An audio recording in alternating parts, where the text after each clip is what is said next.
Cubes and parallelepiped problems. Number 1. The length of the side of the cube is 20 inches. Find the total surface area of the cube.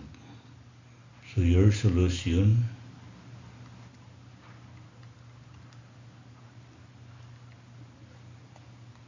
total surface area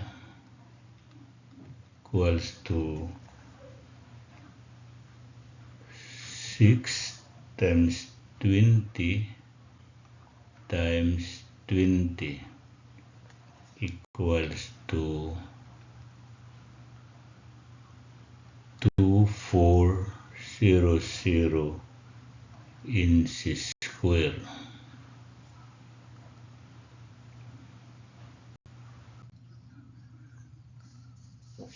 What is the lateral surface area of the cube of side length 10 feet?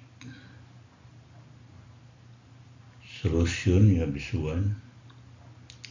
Lateral surface area equals to 4a square equals to 4 10 square equals to 400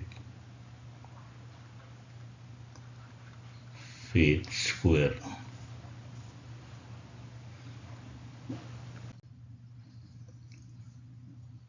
Mario has been given a cube of base area 36 square meters. Find the length of the side of the cube and the total surface area of the cube. So this one, side of the cube.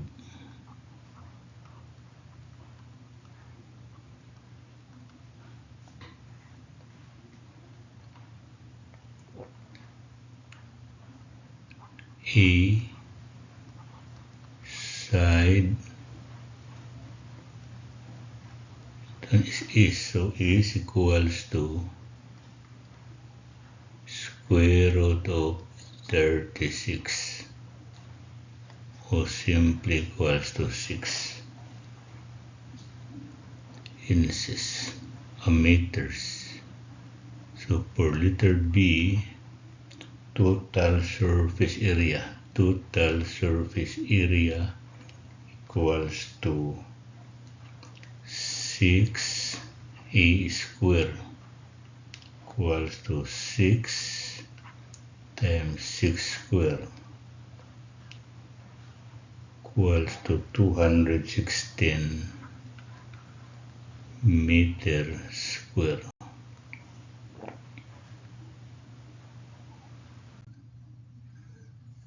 Calculate the volume of a cube with a diagonal measuring 5 inches.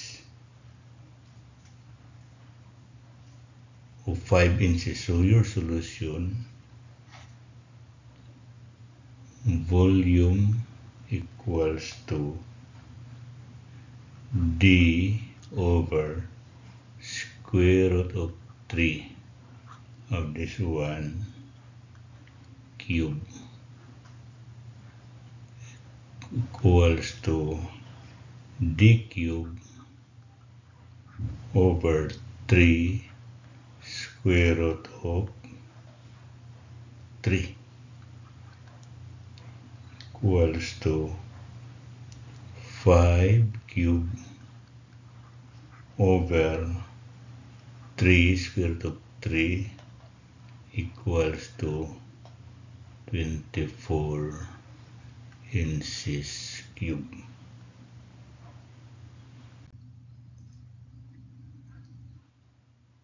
Calculate the side length of a Rubik's cube whose volume is 125 inches cube. So to find the length of the cube, volume equals to a cube. 125 equals to a cube, where a equals to 5 inches.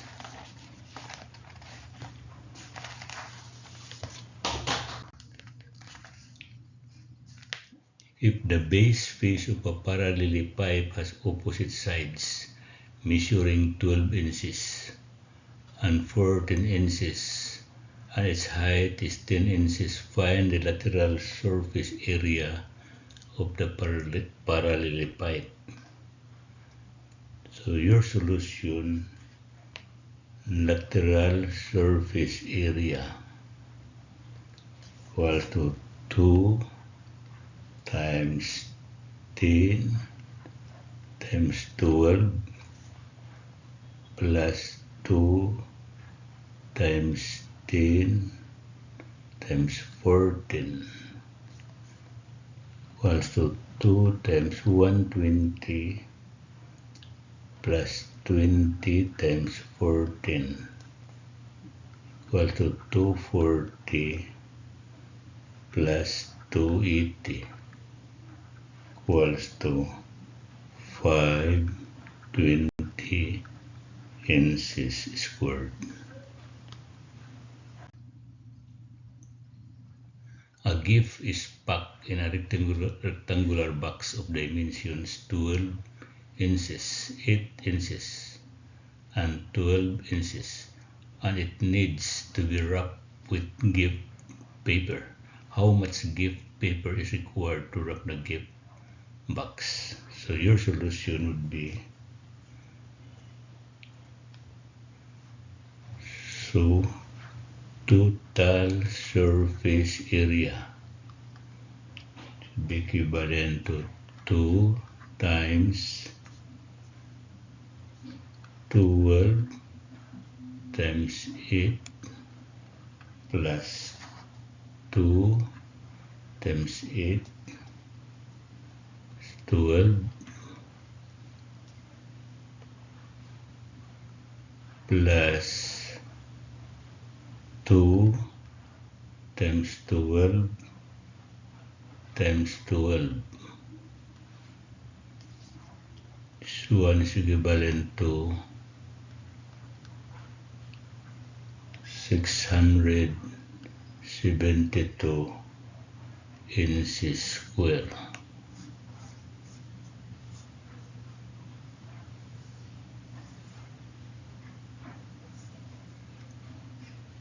Number 8. If the base face of a parallelepiped has opposite sides measuring 7 cm and 10 cm and its height is 8 cm, find the lateral surface area of the parallelepiped. So your solution is this one.